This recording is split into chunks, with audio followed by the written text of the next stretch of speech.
we're back for Spain now. I'm recording this all on the same day, so I'm wearing the same clothes, but like I changed places in the room, so it looks like it's in a different location, but it's not. We're gonna do Barcelona now. So after 4 weeks in Lisbon, I moved on to Barcelona. So let's have a look at what I was up to in Barcelona.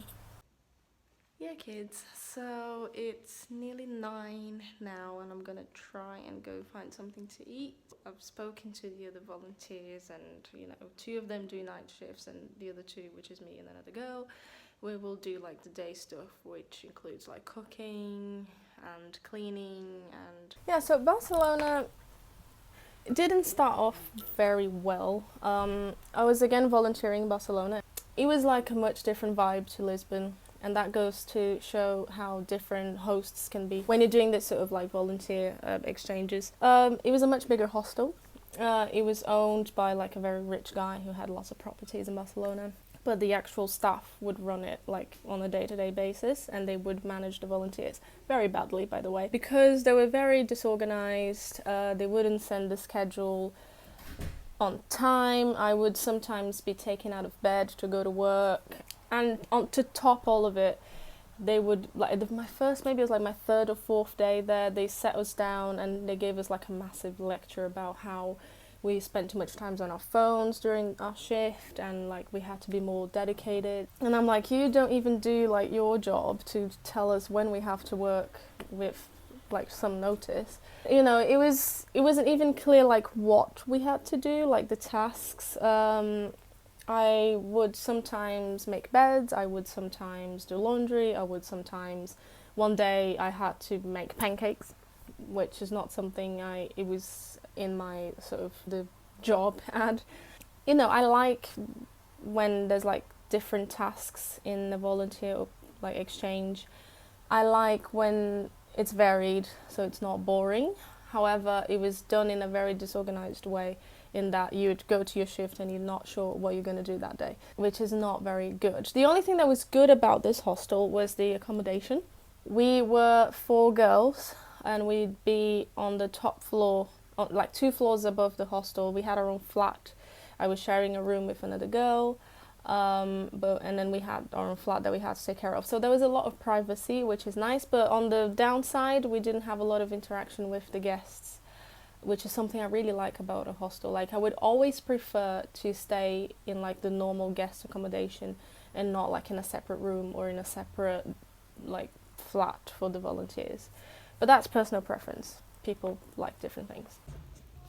Hi everyone, let's do a little tour of the place. I'm living for the next 3-ish weeks in Barcelona.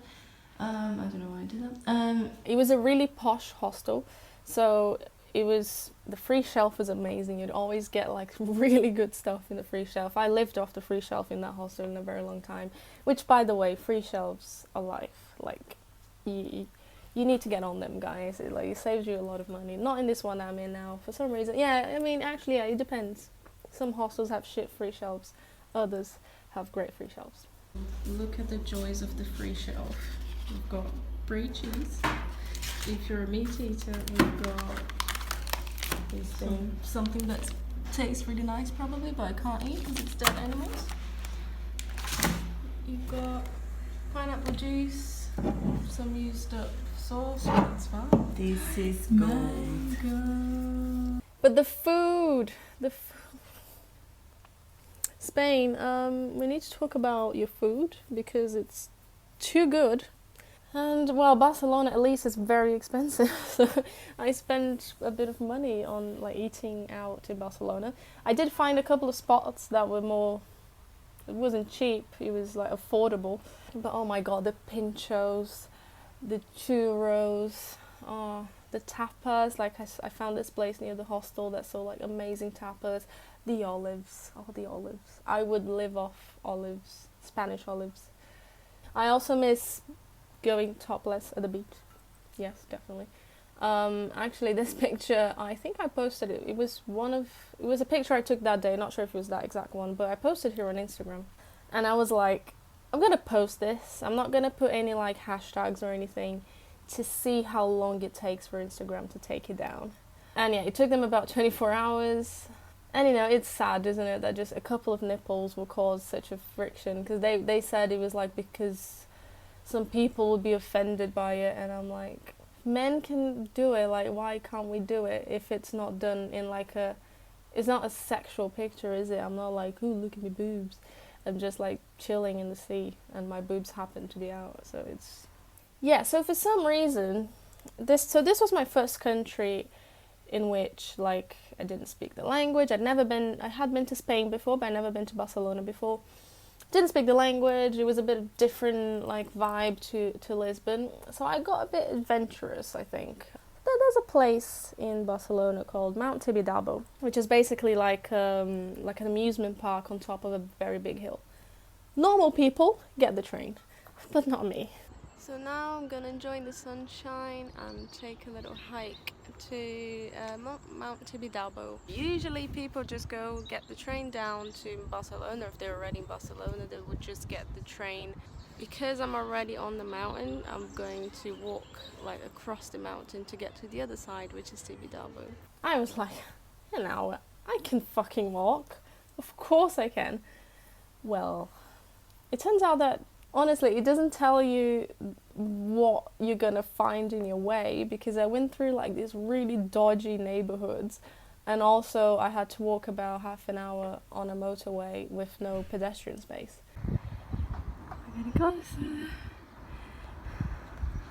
I'm also getting close to death. Seems a bit closer now. Yeah, maybe don't do that. Take the train to Mount Tibidabo if you can. The other thing too, so this was my second month as a nomad, and I was I still am actually trying to understand how I want to document the trip and how I want to portray myself on social media. I don't want to live off Instagram. I want to live off my podcasts, yes, but not Instagram. But I always think like, what is the role that Instagram has in my life? It's like, I do think deeply about these things because I do get quite addicted to Instagram, and I can spend hours and hours of scrolling, and I go down that rabbit hole of like stalking Britney Spears' boyfriend's cousin. I don't know how it happens. I'm just very susceptible to this. But you can see from that video that I'm like trying to, I kind of went on a bit of a, oh, I'm gonna tell stories about the place. I'm gonna be like informative and educational. So you can see some of the modernist characteristics there, some nature elements like the flowers there.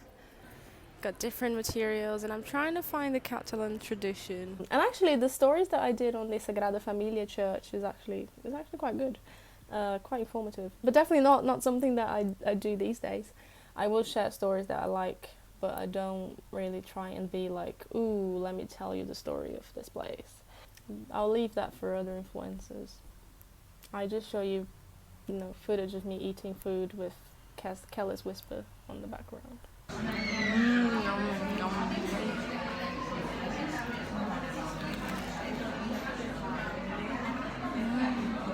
So that was Barcelona.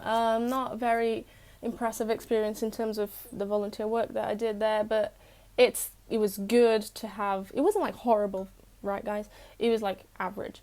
So it's good to have an average experience after you had a very good one, because I didn't want to have like 3 amazing experiences and then have a shit one that would like put me down straight away. It was good to be able to compare to the hostel in Lisbon, and I managed to then set my expectations at like a good level of like, okay, I'm going to find hostels that are amazing like in Lisbon, I'm going to find hostels that are not so amazing, and then I'm going to find horrible hostels like the one in Lithuania. Wait for the Lithuanian video, but the next video is CUBA.